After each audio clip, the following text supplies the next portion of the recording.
Olá, sejam bem-vindos ao curso de Shell Script, promovido pelo Programa de Educação Tutorial, o PET, de Ciência da Computação, da UFRN. Este curso será ministrado pelos petianos Arthur Andrade, João Guilherme, João Mendes e Vitor Vieira. Eu me chamo João Guilherme e irei apresentar este módulo 1. Neste módulo veremos conceitos preliminares, como montar seus primeiros scripts, o uso de variáveis e argumentos, estruturas de decisão, operadores de teste e como depurar seu código. Neste tópico teremos uma visão geral do Shell Script. Linguagens de script são frequentemente interpretadas e criadas com o intuito de automatizar tarefas que costumam ser realizadas individualmente. Alguns dos ambientes nos quais tal automatização pode ser realizada com respectivas linguagens são editores de texto com Emacs Lisp, jogos com TransScript e páginas web com JavaScript. O Shell Script é o arquivo a ser interpretado pelo Shell do Unix, permitindo a automatização de tarefas no sistema operacional. O nome Shell Script também pode ser usado para referenciar a linguagem de script Shell Script. Tendo o arquivo Shell Script, ele será interpretado pelo Unix Shell e em seguida utilizado pelo sistema operacional. Com Shell Scripts, também é possível desenvolver aplicações de diferentes propósitos. Aqui temos um servidor web e o jogo do Mario, ambos desenvolvidos com Shell Script. No entanto, por se tratar de uma linguagem interpretada, a alta performance não é um ponto forte, o que torna a automatização de tarefas a sua principal finalidade. Ao longo do tempo, foram criados diferentes shells para incrementar funcionalidades pré-existentes, cada um com sua linguagem específica. Alguns desses são: temos o Bourne Shell, abreviado por SH, C Shell, ou CSH, Corn Shell, KSH, e o Bourne Again Shell, o famoso Bash, que é o que utilizaremos neste curso. Aqui temos uma linha do tempo dos shells modernos, em que o primeiro shell moderno é o Bourne Shell, em 1977. Depois dele surgiram vários outros shells, como o C Shell, que surgiu devido à grande popularidade da linguagem de programação C na época, e foi criado para ser parecido com a sintaxe do C. Tempos depois, a partir do Bourne Shell, é criado o Bourne Again Shell, o Bash, que é um dos shells mais usados hoje. Teve como objetivo substituir o Bourne Shell, pois ele possuía todos os recursos do Bourne Shell, porém sendo muito mais eficiente e fácil de usar. Agora vamos para os nossos primeiros scripts. Em Shell Scripts, convenciona-se usar a linha inicial para indicar o caminho do interpretador Shell que o script será executado. Para isso, digita-se hashtag, exclamação e em seguida o diretório do interpretador Shell que se quer executar o script. Como estamos usando o bash, este diretório é /bin/bash. Caso não seja informada essa linha, o script será executado pelo shell padrão. Os shells disponíveis em uma máquina se encontram no arquivo /etc/shells. Para listá-los no terminal, executa-se o comando cat/etc/shells. Digitando o comando cat/etc/shells, vemos todos os shells disponíveis em nossa máquina.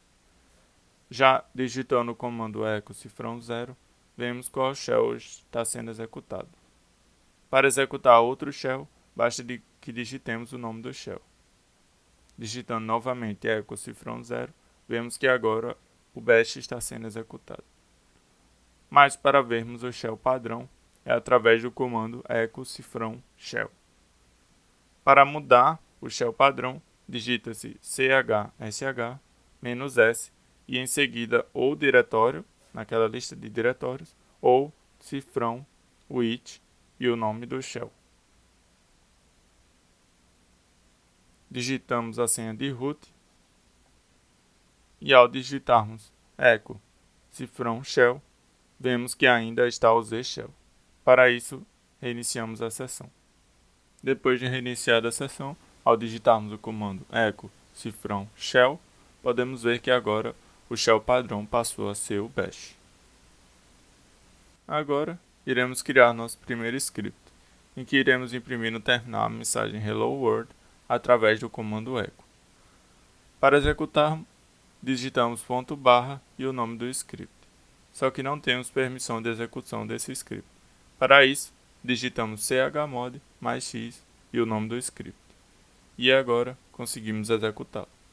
Outra coisa que podemos fazer é mandar essa mensagem para outro arquivo. Para isso, colocamos um maior que ao final e em seguida o nome do arquivo. Por mais que esse arquivo não exista no diretório que estamos, ao executar o script, ele será criado e Hello World estará escrito nele. Se executarmos novamente, não adicionaremos outro Hello World ao final do arquivo. Então, para adicionar ao final, acrescentamos mais um maior que depois daquele maior que colocamos. E executando novamente, teremos dois Hello World nesse arquivo. Podemos também imprimir o PID do bash atual através do comando echo cifrão. Então, iremos criar um script para isso.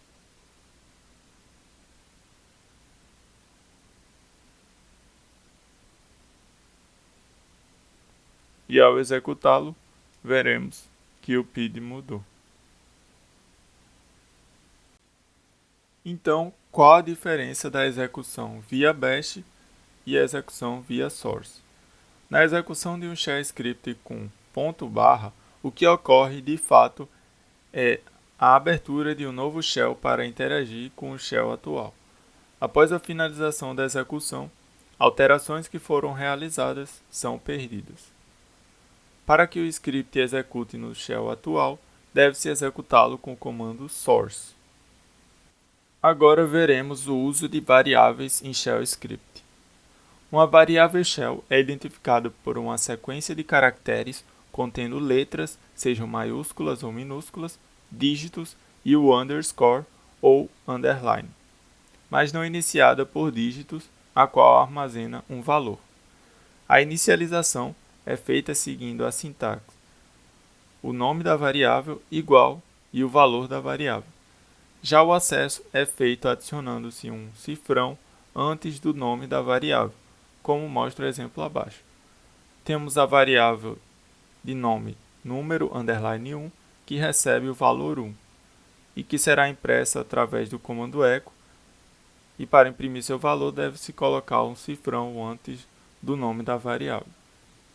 Uma variável shell pode armazenar, entre outros tipos de valores, números inteiros em ponto flutuante e strings.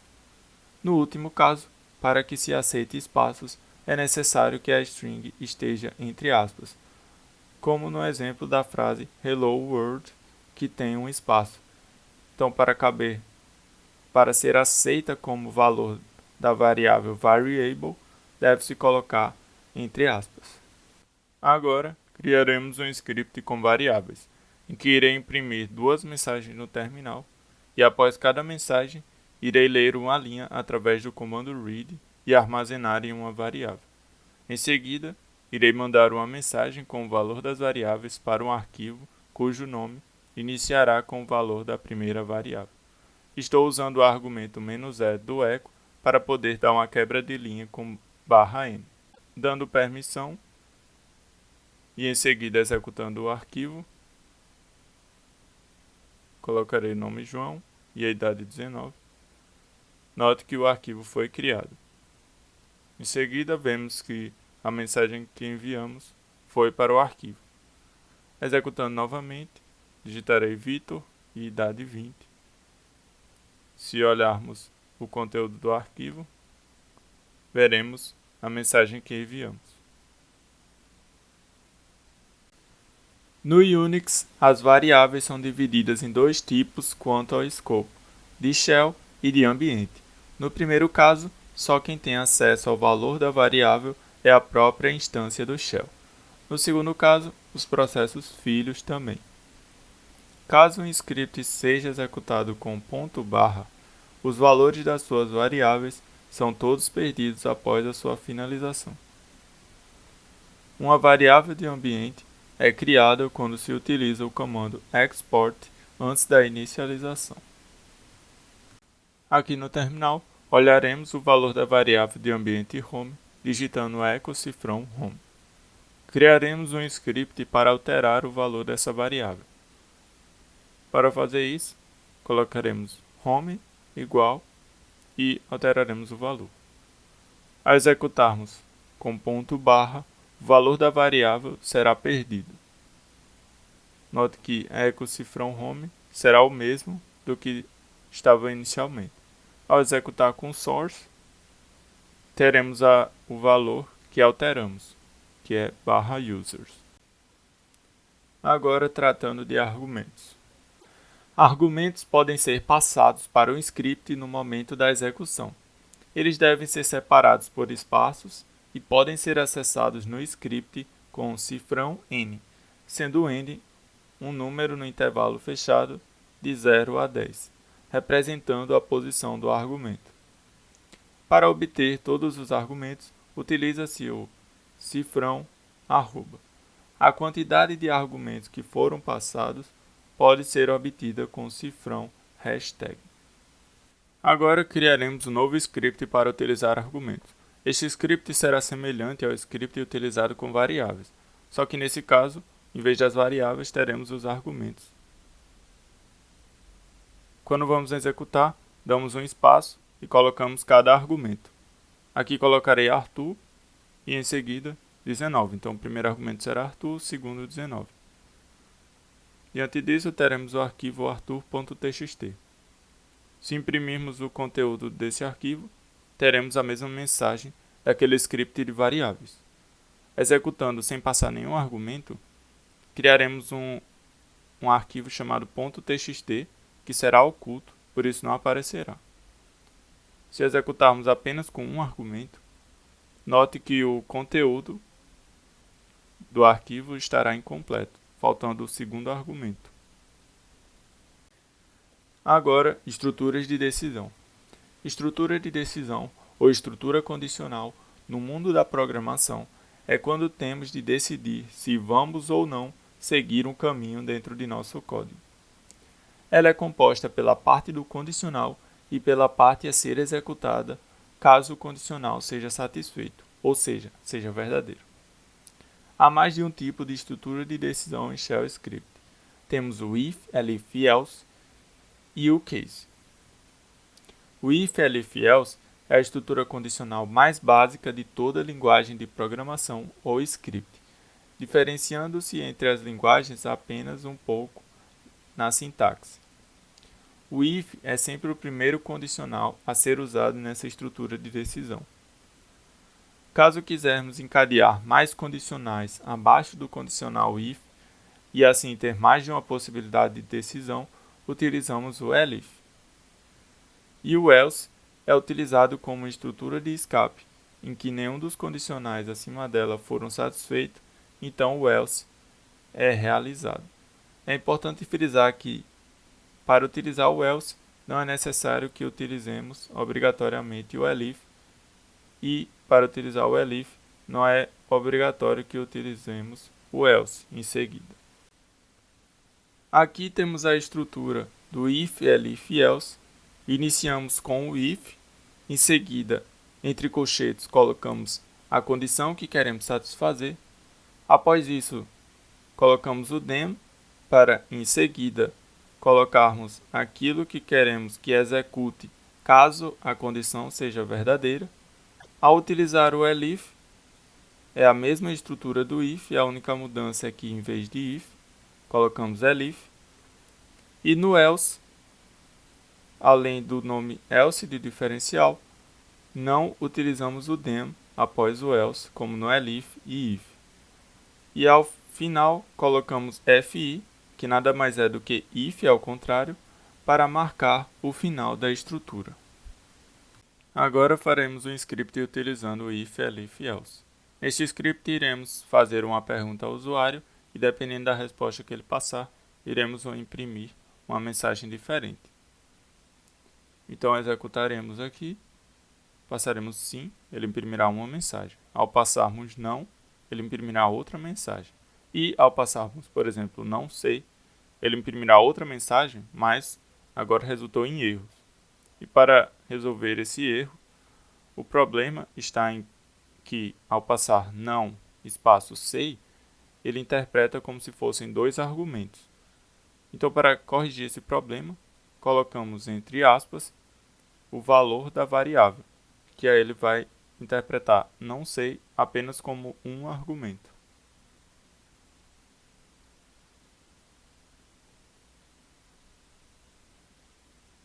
Ao executarmos novamente, passando não sei, agora parou de dar o erro. Outra coisa que podemos ver é que se passássemos sim maiúsculo e não maiúsculo, ele iria imprimir a mesma mensagem de quando passamos não sei. E para podermos atender esse caso, basta que coloquemos vírgula, vírgula, após o nome da variável. Agora executando novamente. Ao digitar sim maiúsculo, ele imprimirá aquela primeira mensagem, e ao digitar não maiúsculo, ele imprimirá a segunda mensagem. A estrutura de decisão case no Shell Script é equivalente ao switch case das linguagens de programação. É geralmente usado para simplificar condicionais complexas quando se tem várias escolhas diferentes. Usamos nessa estrutura um valor para determinar em qual das opções do condicional iremos nos direcionar no código. E não aceita operações lógicas como no if. Aqui temos a estrutura do case, em que inicialmente colocamos case, depois colocamos um valor que queremos usar com condição. Neste caso, estamos usando o valor da variável var. Em seguida, colocamos in e depois colocamos todas as opções possíveis. No caso, se o valor da variável var for iniciar, ele irá imprimir olá. Se o valor da variável var for sair, ele irá imprimir até mais. E se o valor da variável var nem for iniciar e nem for sair, ou seja, não for nenhuma das outras opções, então ele irá imprimir desculpe, não entendi. Então, esse asterisco funciona como se fosse o else no case. E para marcar o final da estrutura, colocamos o case ao contrário, que é exec.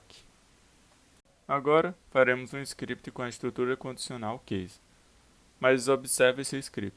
Inicialmente, passamos o argumento "-n" no echo para evitar uma quebra de linha. Em seguida, temos a estrutura condicional if, elif, else, mas ela ficou muito densa e os condicionais estão sempre dependendo de uma mesma variável. Então, seria muito mais adequado que trocássemos para o case. Trocando para o case, note que ficará muito mais enxuta a compreensão. E lembrando também do dois ponto e vírgula no corpo de cada condicional do case. Ao executarmos, se passarmos zsh, ele imprimirá um nome específico, zshell. Bash, born again shell. E ao passar, por exemplo, ksh, que não está em nenhuma condição, ele imprimirá o ksh. Agora, operadores de teste. Operadores de teste são operadores úteis para se utilizar em condicionais. Esses operadores podem estar presentes também em estruturas de repetição como while loops e until loops. Dividiremos em três categorias: os operadores lógicos, operadores de comparação e os operadores de arquivos. Os operadores lógicos são usados entre expressões booleanas. Inicialmente temos o operador AND, que pode ser usado com dois i comerciais ou com "-a". Ele serve para operar duas expressões booleanas e caso uma das expressões seja falsa, a expressão toda é falsa. Depois temos o OR, que pode ser usado com dois pipes ou "-o". Ele serve para operar duas expressões booleanas e caso uma das expressões seja verdadeira, toda a expressão é verdadeira. E por último, o operador not, de negação, é usado para negar uma expressão booleana. Então, caso a expressão seja verdadeira, ao usar o not, ela passa a ser falsa. Os operadores de comparação são usados entre variáveis e seus valores. Então, aqui temos uma tabela desses operadores. Uma dica importante para memorizar é que o nome de cada operador advém do nome em inglês da operação. Então, por exemplo, menos EQ vem de equal, que é igual em inglês. Menos NE, not equal. Menos GT, greater than. Menos LT, less than. Menos GE, greater than or equal to. Menos LE, less than or equal to. E os operadores de arquivos são usados junto com arquivos. Temos o "-e", que confere se o arquivo existe, "-d", se o arquivo é um diretório, o "-r", se o arquivo pode ser lido, "-w", se o arquivo pode ser escrito, e o "-x", se o arquivo pode ser executado. Agora faremos um script que recebe o nome do arquivo e verificaremos se ele existe e se é um diretório, e se ele pode ser lido ou executado.